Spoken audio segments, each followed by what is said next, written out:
What's up guys, and welcome back to my channel. If this is your first time here, my name is Dave and I'm a photographer and videographer from the Bay Area of California. Just a few weeks ago, I was invited down to the Southern California desert, which is a little different than the desert I was in at the first of the year, which you can watch right here.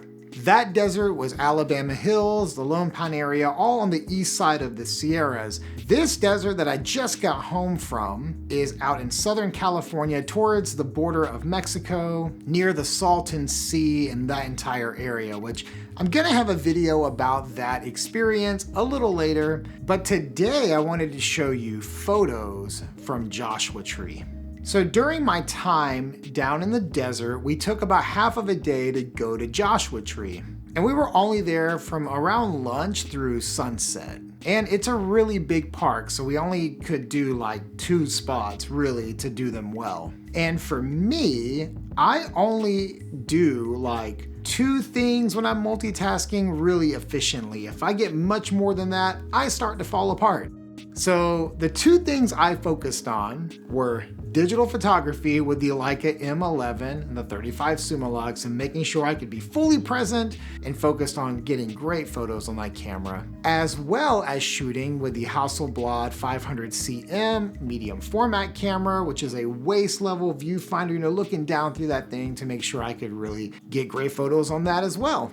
If I would have added another film camera like my Leica M6, that would become 3 things to try to manage, and it wouldn't have gone well for me. I wouldn't have gotten anything I liked.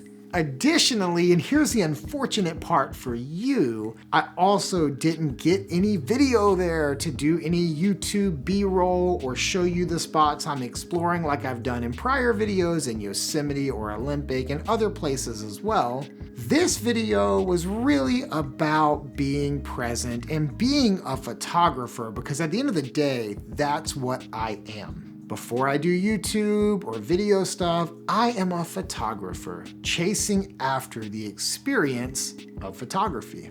So what I'm gonna do instead of me out on the go, adventuring, showing all this great B-roll, I'm just gonna show you the photos.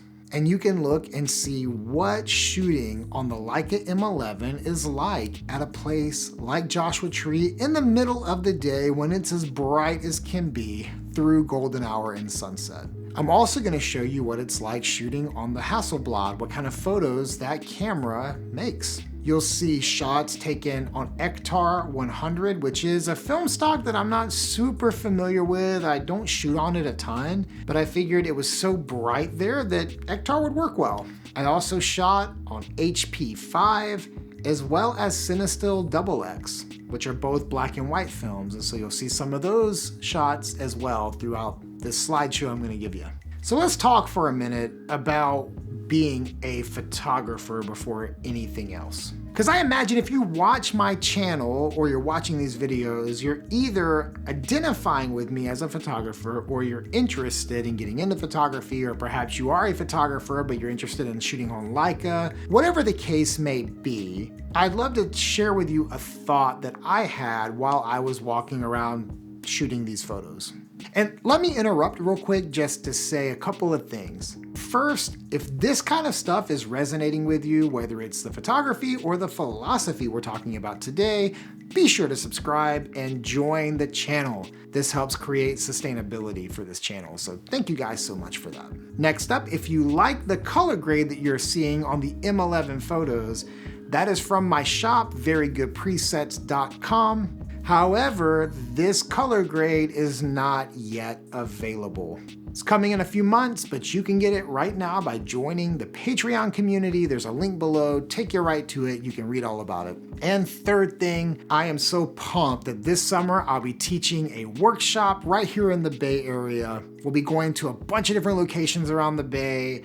And the coolest part will be on the final day, whenever the people from the workshop get to come to a local event with 100 other people, meet people, collaborate, make connections, and get to be part of that event as well. You can read all about this stuff below. This is like my attempt to make an incredibly affordable workshop. We're already 40% full, so be sure to join. The summer feels like it's a long way off, but it really isn't. If you have any interest in coming, hit me up, ask any questions, check out the info on the link below.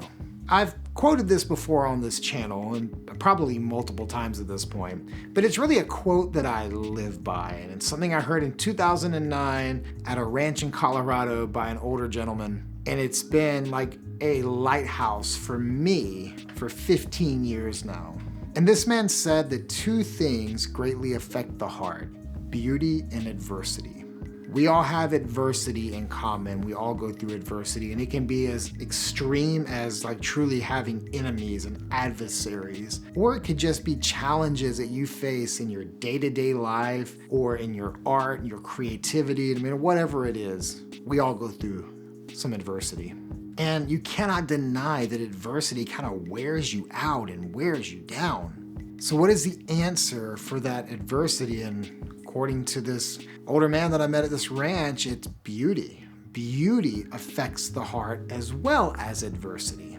And for me, I have definitely found that to be true, whether I'm in the mountains or in a forest or in the desert. When I am experiencing beauty, there's something that's happening in here. It's like a direct connection to where we're from, the earth, and being able to share in these moments that only the earth and the light of the sun has made.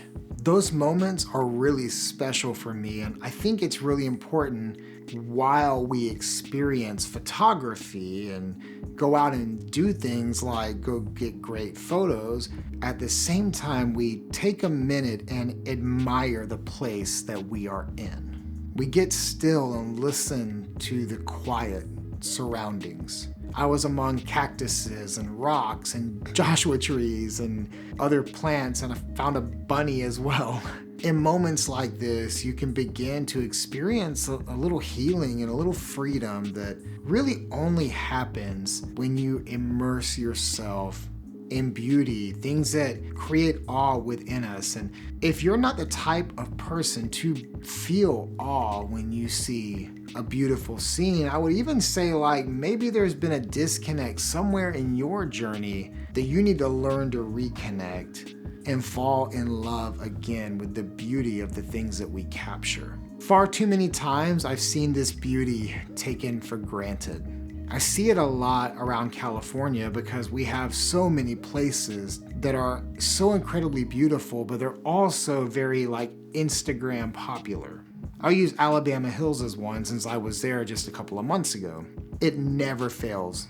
The times that I've been there, and I'm there for the sunrise, there's a very like Instagram famous spot. It's typically 100 yards or so from where I like to be, which is away from everybody. But I watch the same thing happen. I watch people pull up at sunrise, they get out of their car, they get the shot, or whatever it looks like, they get in their car and they leave. And this happens sometimes with a line of people waiting to get that same shot. It's like a Disneyland ride. Just in Joshua Tree, I was shooting the sunset around Skull Rock, which is kind of an iconic place in the park, and I watched person after person pull up, crawl up there, get the photo of Skull Rock with them in front of it, you know, doing their peace sign or whatever they're doing, then get back in the car. They don't even stay for sunset, they just leave. May we, photographers, never do that. Now let's admire the place we are in. Let's respect it. Let's enjoy it. Let's let it impact us. Let it affect our heart. Like photography is a reason for me to get out and do stuff. And it moves me. It has an impact on me. So I'm grateful that I get to do this. I'm grateful that you get to do this as well. I hope you've enjoyed the photos. I hope you find this talk a little inspiring. And I hope that you can go find some beauty to let it affect your heart. Be sure to drop a comment below. Let me know what you think. As always, I'm so grateful for you all. Thank you for taking the time to watch this, and I'll see you next time.